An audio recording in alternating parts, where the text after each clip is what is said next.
بھینی سہانی صبحوں میں ٹھنڈک جگر کی ہے، کلیاں کھلی دلوں کی ہوائیں کدھر کی ہے۔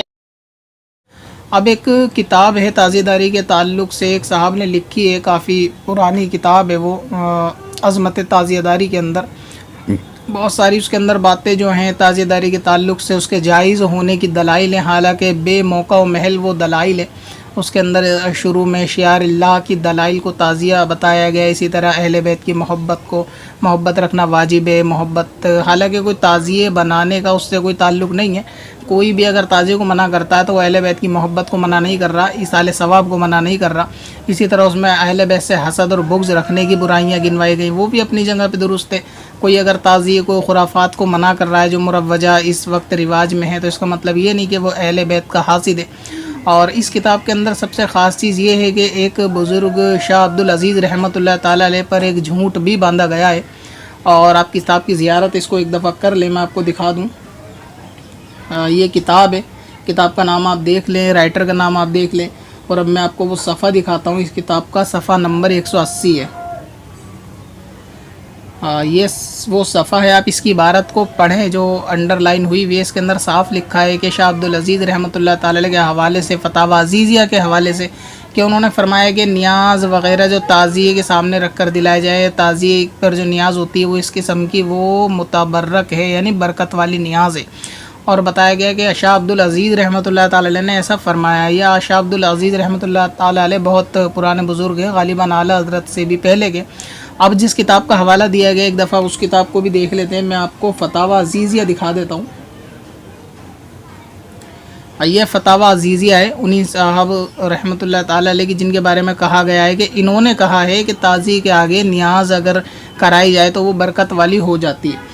اب میں اس کے اندر وہ فتویٰ آپ کو دکھاتا ہوں کہ انہوں نے واقعی میں ایسا کہا ہے یا پھر اس کتاب کے مصنف صاحب نے ان کے اوپر ایک جھوٹ اور بہتان باندھا ہے تعزیے کو جائز کرنے کی وجہ سے۔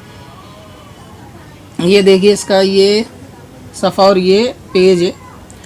اب اس کے اندر پڑھ لیں گے شاہ عبدالعزیز رحمۃ اللہ تعالی علیہ کیا فرما رہے ہیں۔ انہوں نے فرمایا ہے اپنے اس فتوے کے اندر کہ جس کھانے پر امام حسین کا ایصال ثواب کیا جائے، نیاز وغیرہ اس کی جائے، فاتحہ کی جائے، اس پہ درود، فاتحہ اور یہ سب چیزیں پڑھی جائیں تو وہ کھانا برکت والا ہو جاتا ہے۔ یعنی انہوں نے یہ نہیں کہا کہ جو تعزیے کے سامنے رکھا جائے گا وہ کھانا برکت والا ہو جائے گا، بلکہ انہوں نے کہا کہ جو کھانے پر ایصال ثواب کیا جائے، درود، فاتحہ وغیرہ پڑھی جائے اور اس کا ثواب امام حسین رضی اللہ تعالیٰ عنہ کو پہنچایا جائے، جس کو ہم عرف عام میں نیاز بولتے ہیں، فاتحہ خوانی جس کو بولتے ہیں، اگر کھانے کے اوپر وہ کری جائے تو وہ کھانا برکت والا ہے۔ آگے آپ اس کے اندر پڑھیں، وہ فرماتے ہیں البتہ وہ کھانا جو تعزیوں کے سامنے رکھا جائے، پوری رات اس کے سامنے رکھے دینا، یعنی رکھنا پوری رات اس کے سامنے، بلکہ اصلی قبر کے سامنے بھی رکھنا، اس میں مشابہت کفار پائی جاتی ہے، اس بنا پر اس میں کراہت ہے۔ ٹھیک ہے، یعنی دونوں باتیں بالکل جدا جدا ہیں۔ کتاب کے اندر تو یہ لکھ کر الزام لگایا جا رہا ہے شاہ عبدالعزیز رحمۃ اللہ تعالی علیہ پہ کہ انہوں نے کہا کہ جو کھانا تعزیے کے آگے رکھا جائے وہ برکت والا ہے، وہ یہ کہتے ہیں کہ جو کھانا تعزیے کے سامنے رکھا جائے وہ کراہت والا ہے۔ تو یہ بہت بڑا ایک بہتان ہے، اس کتاب کے اندر یہ الزام ہے۔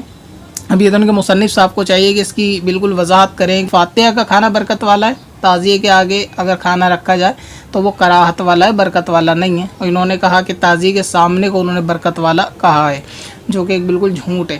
تو اسی طرح یہ سب معاملے جو تعزیے کے اندر ہوتے ہیں خلاف شرعی، جس کا کوئی بھی یعنی شریعت کے اندر اصل نہیں ہے بلکہ ممانعت ہی موجود ہے۔